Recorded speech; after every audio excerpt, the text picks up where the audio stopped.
এই হামলা বাংলাদেশের গণতন্ত্রের উপর হামলা। এই হামলা জুলাইয়ের অক্ষের বিরুদ্ধে হামলা।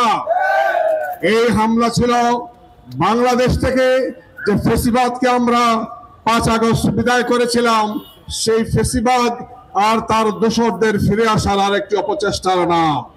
বাংলাদেশের মানুষ আওয়ামী ফেসিবাদ মুক্ত, জাতীয় পার্টি মুক্ত, 14 দল মুক্ত বাংলাদেশ দেখতে চায়।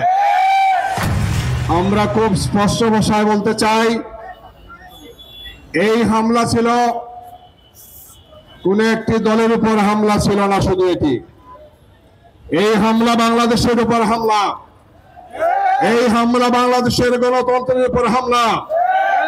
এই হামলা জুলাইয়ের অক্ষের বিরুদ্ধে হামলা। এই হামলা ছিল বাংলাদেশ থেকে যে ফেসিবাদকে আমরা 5 আগস্ট বিদায় করেছিলাম, সেই ফেসিবাদ আর তার দোসরদের ফিরে আসার আরেকটি অপচেষ্টার নাম।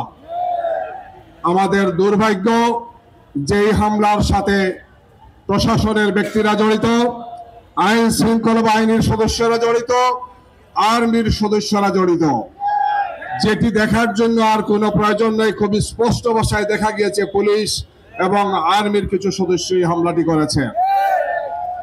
আমরা আশ্চর্য হয় আজকে বলতে চাই, আওয়ামী লীগ ফেসিবাদ বিদায় নিয়েছে, কিন্তু এই ফেসিবাদকে তৈরি করেছিল যারা, সেই জাতীয় পার্টি, সেই 14 দল এখনো আছে। সেই নেতৃবৃন্দেও যারা গত 14, 18 আর 24-এর নির্বাচনে আওয়ামী লীগকে শক্তি জুগিয়েছে, সেই শক্তির বাংলাদেশে রাজনীতি করার কোনো সুযোগ নেই। বাংলাদেশের মানুষ আওয়ামী ফেসিবাদ মুক্ত, জাতীয় পার্টি মুক্ত, 14 দল মুক্ত বাংলাদেশ দেখতে চায়। আজকের সমাবেশ থেকে আমরা সেই মেসেজ দিতে চাই।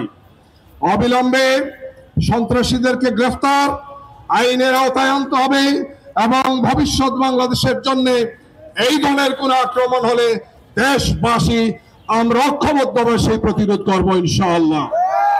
আসুন আগামীর বাংলাদেশ গড়ার জন্য আমাদের সংস্কারের কার্যক্রম, বিচারের কার্যক্রম, যে 1,500 শহীদ হয়েছেন, 30,000 ভাই আহত হয়েছেন, আমরা তাদেরকে কথা দিতে চাই যে আমরা ফেসিবাদের বিরুদ্ধে ঐক্যবদ্ধ ছিলাম, আমরা ঐক্যবদ্ধ আছি ইনশাআল্লাহ। কোন শক্তির কাছে আমরা মাথা নত করব না। আগামীর বাংলাদেশে আমাদের সবার ঐক্যবদ্ধ প্রচেষ্টা, সবাই কাঁধে কাঁধ মিলিয়ে সন্ত্রাসের বিরুদ্ধে, নৈরাজ্যের বিরুদ্ধে, ফেসিবাদের বিরুদ্ধে, আওয়ামী লীগ আর তার দোসরদের বিরুদ্ধে আমাদের যুদ্ধ অব্যাহত থাকবে ইনশাআল্লাহ।